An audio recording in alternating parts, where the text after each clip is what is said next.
আল্লাহর নবী বলেন, ও প্রাণের সাহাবীরা, আমি তো রাসূল থাকবো না, কিন্তু তোমাদের জন্য দারুণ একটা সুখবর আমি রাসূল দিয়ে যাচ্ছি।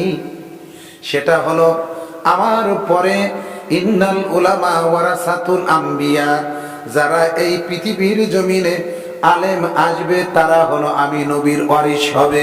জোরে বলুন সুবহানাল্লাহ। এই আলেমদের মুখের দিকে যদি তুমি তাকাও বা তোমরা যদি তাকাও, আমি রাসূলের মুখের দিকে তাকালি যত সওয়াব তোমাদের আমলনামায় আল্লাহ দিত, যত গুনাহ আমি আল্লাহ রাসূলের মুখের দিকে তাকালে মাফ হয়ে যাইতো। আমার পরে যে সমস্ত আলেমরা পৃথিবীর জমিনে আসবে, ওই আলেমদের মুখের দিকে তাকালে আমার আল্লাহ রব্বুল আলামিন তোমাদের আমলনামার থেকে সগীরা গুনাহগুলো আল্লাহ মাফ করে দিবে।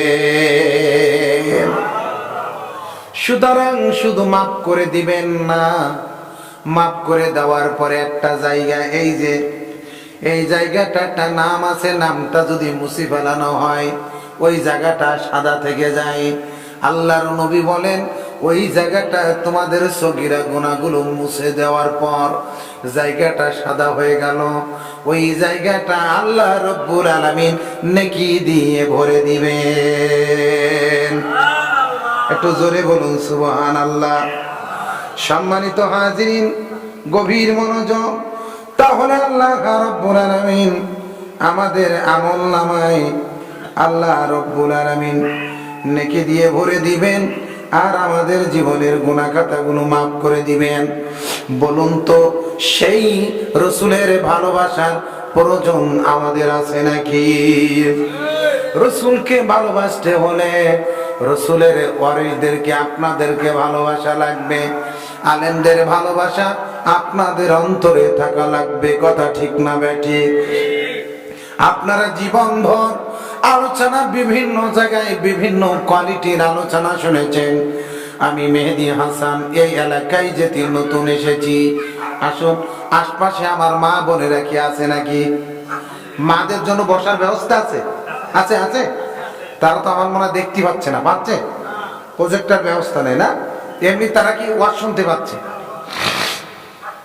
আমি মাদের জন্য নতুন একটি আলোচনা যেটি আমার ভাই আজিজুল ইসলাম সাহেব, আমার পরে আশিকি সাহেব আলোচনা করবেন।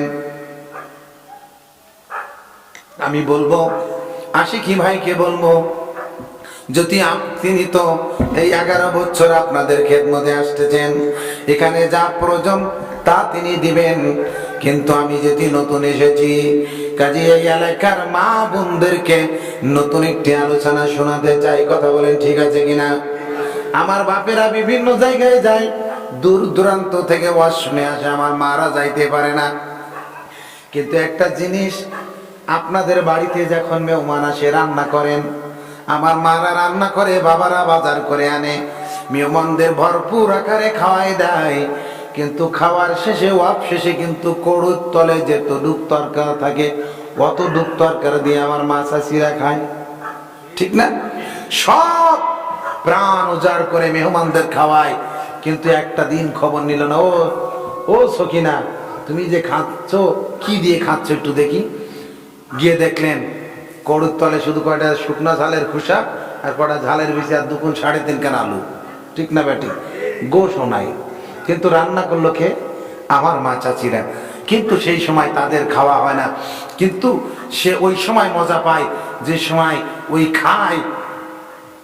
মেহমান যখন খায় তখন ওই আমার খালা আম্মা, আমার চাচি আম্মা ওই সময় তৃপ্তি সহকার তিনি মজা করে, আহারে আমি রান্না করে মেহমানদেরকে খাওয়াতে পারতেছি, আল্লাহর শুকরিয়া, আল্লাহ তুমি এই খাবারের মধ্যে বরকত দিও। জোরে বলো সুবহানাল্লাহ।